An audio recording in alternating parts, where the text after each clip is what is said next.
transplant, and there's like only one person on the world that can like provide the kidney, is it still in the government's right to like force that person to give up a kidney?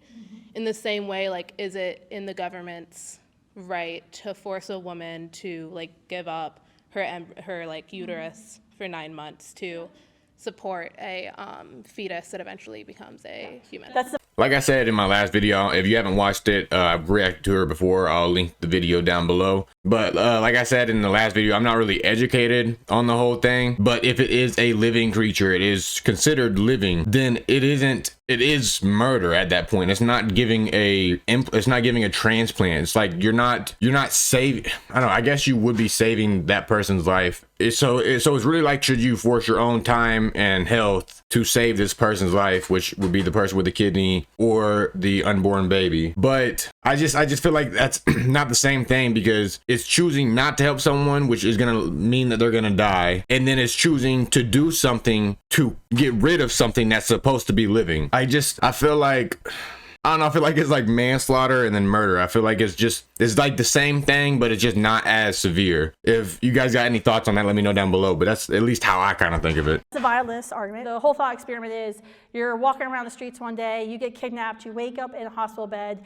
you look down, you're connected with wires to another human being. The Society of Music Lovers has kidnapped you because there's a world famous violinist who's this worldwide treasure and has this debilitating disease. He is going to die, and you are the only person on the face of this earth who can keep him alive. But don't worry, in 9 months he's gonna be all good and you can get unhooked, right? That's the whole argument. So, and that's supposed to be analogous to abortion, right? A woman having to give up the space in her uterus for a human being. I think what that analogy, that thought experiment fundamentally lacks is acknowledging the difference between stranger and the woman and the child and the woman. Because that's, unless you're talking about cases of sexual assault, a woman has given consent to get pregnant because she has chosen to engage in a behavior that could result in pregnancy. She may not want to get pregnant, but she knowingly entered into a decision knowing that a consequence of that decision could be the creation of a unique, whole, living human life. So that's actually, when we're talking about that, it's actually like her giving consent and then taking it away and saying, oh, no, just kidding, I'm not going to do that. So I think it's fundamentally different than you or me, like strangers, and what we're morally required to do. That makes sense. So it'd be like let's say you sign a contract with someone, like you like a crazy contract saying like, I'm going to give you my kidney for sure, and then you sign on the dotted line. Like, you shouldn't be forced to do it, but since you consented, since you wrote on the dotted line to saying that you're gonna do this, now you're required to do this. Or at least that's the way I'm thinking about it, because I mean, you shouldn't be forced to do something, but like she said, if you are consenting, if you're signing on the dotted line, then you are now responsible for it. You have to do this. You took charge of this, so now it is your responsibility. That's at least how I take it. I would say that's fundamentally different. I think it would be a very nice thing if you were kidnapped and you gave up 9 months of your life to save another human life. I'm looking at some people in this room, you look like very nice people, you may do it, and some of you don't look so nice, and you'd say, sorry, I like you, stranger, but I'm not giving up 9 months of my life. But that's a fundamentally different relationship than a mother and her own child, because she is already, unless it's, like I said, unless it's a case of sexual assault, she has given consent and has engaged in a behavior. It's also different too, simply unplugging than actively killing. And I think that's a difference too. Because in that case, you would be actively just unplug, you would remove your support. And abortion, that child is safe, that child is secure, is growing inside of his or her mother, and you're not just removing your support, you're actively going in with a suction device, with a curette, you're going in with pills to starve, you are going in to intentionally end the life of the human being. It's different. Yeah. So also by that standard of like, so like what I was saying with the whole manslaughter and murder thing, like you're intentionally killing this. Like I said, I'm not educated, I'm not sure what's actually inside of them, but from what I've seen, whenever doctors talk about this, they always say it is a living creature. So I don't know though. Like I said, I'm not educated. So also by that standard of like when a woman engages in sexual activity in like a heterosexual relationship, and it's she's like like you said, like revoking consent in that aspect, would it then be considered pregnancy as like can be considered like a punishment by that standard? Just like She may call it punishment. I believe Barack Obama called unintended pregnancy a punishment for his daughters at one point.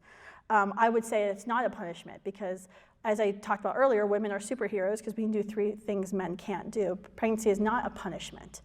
There's punishments and things that happen, consequences, but I would say it's never a punishment, bringing a unique whole living human life into an existence. It could be painful, but it's not a punishment. okay, great, thank you.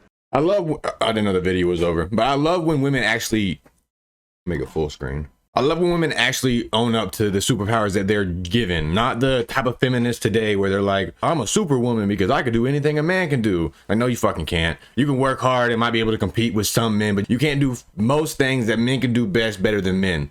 But with that being said, men can't do the same thing with women. Like, women are 100% superheroes in that aspect on whenever it comes to creating life. That is fucking insane. I be thinking about that shit all the time, about how people think like aliens are really cool and just superpowers and this and that. Like, we have our own superpowers. We are our own aliens.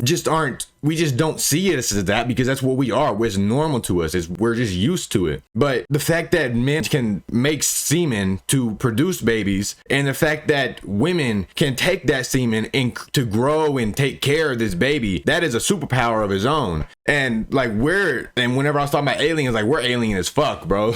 Look at us compared to any other species, and look at any other species compared to us. Like octopuses, they can squeeze through a hole this fucking big. They have like 8 brains. Fucking dolphins can talk through radio waves. I think that's what it is. I'm not an animal guy, but I just know that animals are impressive as fuck. And anytime I hear a fact about an animal or something that an animal can do because of how it evolved, it just blows my mind. The world is so crazy, bro. Like, if you believe in God, then I don't know. I grew up religious, so I always believed in God, and then I started thinking, like, I started like falling off of that, and then started believing in the Big Bang. I didn't really believe in the Big Bang because it just doesn't make sense. Like, it all started from nothing. Same with God, it all started from nothing. It just doesn't make fucking sense. So we're all nothing, but we're something. The shit fucks with my mind so deeply. But humans are 100% superheroes, just in our own way. But yeah, that was the end of that video. Please like the video. If you got anything to say about the video, let me know down below. You know, I'll read every single comments. I would love to hear you guys' thoughts on this video. I'm not, like I said in my last video, if you haven't seen it, I'll link it down below. But like I said in my last video, I'm not educated on abortion, but I would like to learn. And that's what I really want to start streaming for. I want to start streaming with y'all so we can like just research shit together. I want this channel to be a learning community where we just learn left and the right, the good and the bad, the crazy and the normal. Like, I want us to learn together. But with all that said, please like, please comment, and please give me a subscription. It will greatly be appreciated. With all that said, deuces.